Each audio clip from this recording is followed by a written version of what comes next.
Hey guys, and welcome back to another YouTube video. In this video we're going through the Port Adelaide versus Collingwood game, in which Port Adelaide overcame a pretty strong Collingwood fight in this game. They had a lot of their players back, Benici, Schleicher, as well as Bree Davey. They all sort of played there, and Can and White, I think, as well. Frederick as well played in a very convincing game as well. She had a really good fight in there in the ruck against Schultz, who was outstanding. And Port got over the line and maybe are a chance for finals. They've had a better draw, obviously, with them playing only winning, I think, one game last year or two games last year. So they had the easier draw, but they have made full use of it, beating up teams, as well as beating up teams that are injury, that have had a lot of injuries like Collingwood did. Collingwood probably don't have the cohesion because of that, but rightfully so. Port Adelaide dominated this game, kicked 4 goals, 9 to 3 goals, 7, and won it in the end. It was a little bit tight at the end because of a late goal. I don't know who kicked it in the last quarter. Let me just double check. It was a late goal to Porter with about half the last quarter to go, and it made it a little bit tighter. But then Port Adelaide got the job done by 8 points, 33-25. And let's jump into this recap here. Schultz, she is amazing. I said that when she got that solo ruck roll back, and we said it about 3 or 4 weeks ago. Why are they playing her not as a solo? And you can just see here, look at this.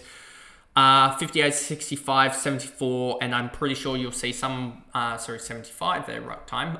You'll see something around that marker because Levecki was out as well. And her solo ruck time, when she plays solo, she absolutely dominates. And yeah, she's really dominated the last couple of weeks, and I think that culminated in what we saw on the weekend with this game here. That's Custerman, don't need that anymore. 15 disposals, 2 marks, 6 tackles, 19 hitouts, had 3 free kicks against, but an 89 was really good to see, and I think she's one that could actually pop as a ruckman next year. 100% Tog as well, and she had a bad first quarter and a bad last quarter, but her in-between quarters when she took Mark of the Year, that's Mark of the Year easily. There's no one really in touching distance of that mark that she took. 89 points, and yeah, she's one that I think could be definitely on the watch list for 2025, especially if she gets solo ruck time, because let's go back to here because it's already on here. If we look at her average, 67, I think she's an 80, 85 ruckman. You can see here 99, 79, 79, and then 89. If we just put that in the calculator there. So if we go 99 plus 79 plus 79 plus 89, divide that by 4, and you get 86.5. She's currently 67, 67 times 7 plus 89, divide that by 8, you'll get her at 69.75. That's still plus 17. She's still plus 17 on what I think she can average as a solo. So just her being underplayed, especially this first game where she had a stinker. This stinker 26 when she was dual rucking. Yeah, I think she's got some value there. And that 26 will probably present... Oopsie, didn't mean that. That 26 will probably present about maybe 7-8 points of value in its own right. But anyway, moving on and quickly getting through the rest of this. Dowrick, 78, she was pretty good as well. 21 disposals, 7 tackles. Brooksby, 17, 3 and 2. 68, pretty good. Window as well, 8 disposals, 11 tackles. She just tackled anything in sight. And she's been a really good pickup for them with all the shenanigans that was going on with the AFLW draft when it was state selection or whatever. Pre-selection, getting her Window, Goody, as well as Schultz for the future is going to be absolutely huge for the likes of Port Adelaide.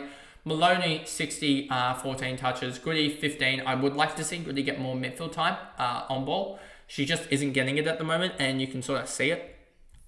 Where is it here? 12% CBA. She was in the CBAs, 79% against West Coast, and she had a really good tagging game. I think she can be a tagger the first couple of years, and she'll put up pretty good numbers tackle-wise because I'm pretty sure she's a really good tackler.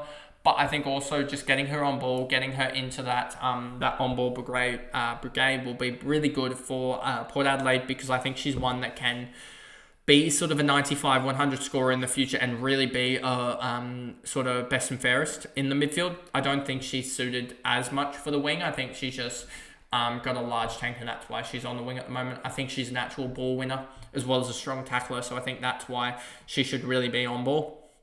Bogue, St. Mules, Robinson, Houghton, Lamb, Syme, 37. It is what it is. She's not the ball winner that the likes of a Goody is. Wendland, 32, finally fell down a little bit comparative to what she was doing. I think she was up there with the likes of Window before this game, and we'll see the update, I think, in due course, with Window probably jumping ahead of her in terms of average. Borg, O'Day, Hammond, Foley, Stewart, Payne. Teagle got injured later on, I'm pretty sure, or maybe halfway through the game. I forget when it was. Was it 3/4 time? It says she didn't do anything in the 3rd and 4th quarter. I'd have to look at that, but yeah, she got injured, an ankle, I'm pretty sure, from memory. Or something, I forget what it was actually. But yeah, she got injured and was out for the rest of the game. I forget whether that'll be for the future, but she doesn't have any fancy relevance either. But maybe they bring back Levecki and it kills off Shorts a little bit. But now we go over to Collingwood. Can 99, 21 touches, 11 tackles, 1 goal, 1. She was absolutely amazing.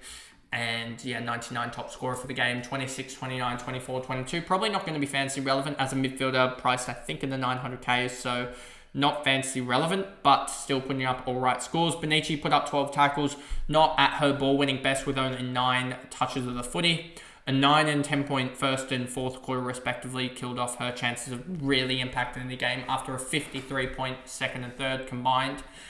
Ruby Schleicher with 17 and 7 tackles just gives away too many free kicks to be advantageous, especially in a slightly more midfield role. But she's been putting up decent numbers in the last couple of weeks and probably could be fancy relevant if she continues it. But you can see here, even though she's putting up all right numbers, she's not putting up like breathtaking numbers that we see from the likes of Sheeran and who else is in that midfield? Maddie Newman, especially. In the midfielders brigade for their sides, but have a fantasy role of a defender.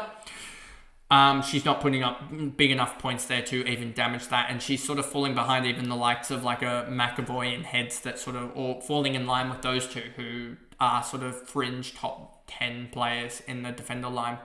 Allen, 66, just not putting up enough, and I think her game style just doesn't result in good points in the women's fantasy. If she translated it to the men's, I think she'd end up being a 100 scorer.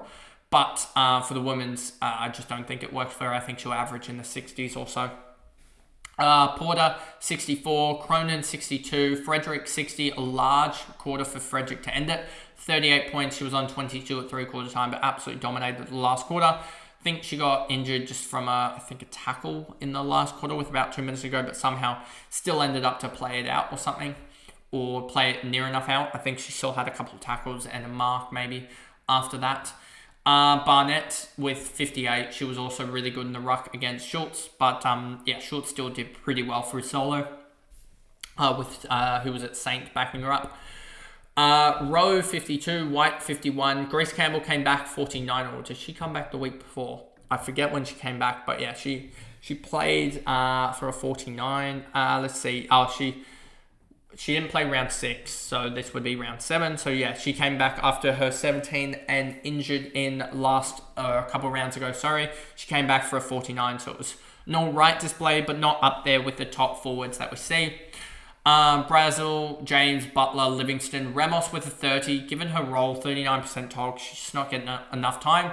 And I just wonder with Ramos if she will be able to even impact or whether she'll move clubs or whatnot. How old is she? I just want to check this because that could be a key indicator. She's 22, so she could get a move, I would think.